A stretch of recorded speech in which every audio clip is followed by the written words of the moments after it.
विषमता ही भारताच्या समाजामध्ये पूर्वीपासून चालत आलेली आहे. या विषमतेमुळे आज काही मूलभूत समस्या या समाजात घडत आहेत, पण वेळ बदलली तशा या समस्या बदलत गेल्या नाहीत. म्हणून आज या व्यासपीठाला हा विषय लाभतो आणि ह्या विषयावर आपण आज चर्चा करतो. ते म्हणजे आज माझ्या कापलेल्या अंगठाची जखम ताजी आहे आणि आज ही मी एकलव्य आहे आणि म्हणून या व्यासपीठाला हा विषय लाभल्यामुळे नमस्कार, मी नील पटवर्धन आपल्यासमोर विषय मांडतो. एकलव्याच्या कापलेल्या जखम ताजी आहे. मुळात महोदय, एकलव्य हा 5 मिनिटांमध्ये समजायसारखा आहे का?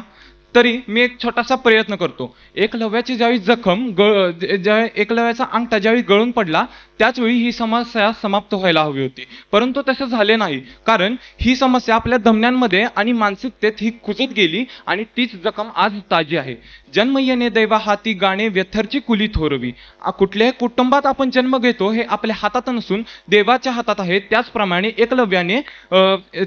एकलव्याने परिस्थितीला दोष न देता स्वतःचा मार्ग स्वतः काढला आणि हा गुरु द्रोणाचार्याचा शिष्य.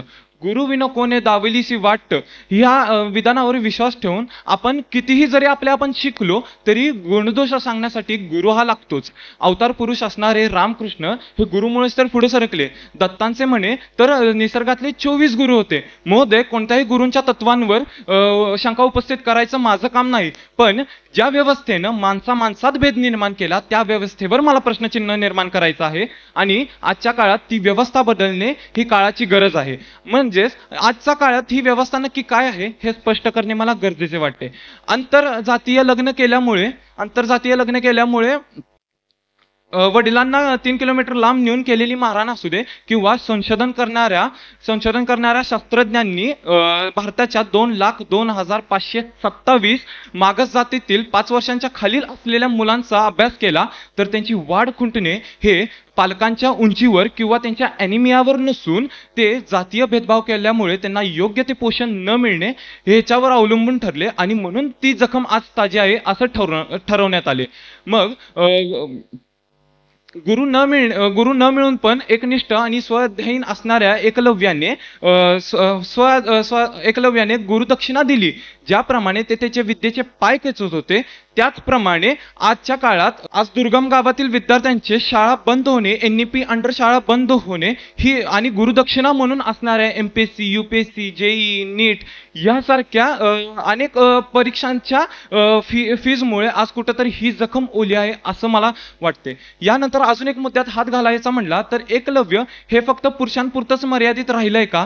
कारण आपल्या समोर असणारे एक उदाहरण म्हणजे आपल्या भारतीय गान कोकिळा नामप्रसिद्ध लता मंगेशकर यांनी स्वतःचं शिक्षण अडवून भावंडांच्या शिक्षणासाठी केलेली राबणूक म्हणजेच स्वतःच्या शिक्षणासाठी केलेली मात दिसते. व दुसरीकडे स्वतःवर सर्व अन्याय सहन करून भारतासाठी पॅरिस ऑलिम्पिक्समध्ये भारताचं नाव उमटवणाऱ्या विनेश फोगाट यांच्यात देखील एक एकलव्याची जखम आज आपण जिवंत उदाहरणामध्ये बघतो. महोदय, द्रोणाचार्यांनी फक्त एकलव्याचा अंगठा कापून त्याला शारीरिक जखम दिली नाही तर त्याच्या भविष्यावर आणि परिश्रमावर केलेला घाव होता.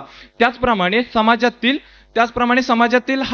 समाजातील जातीय व्यवस्थेमुळे लोकांना होणारा त्रास असो अथवा देशाचं नाव उंचवून देशाच्या व्यवस्थेनं न दिलेला न्याय असो, शैक्षणिक क्षेत्रात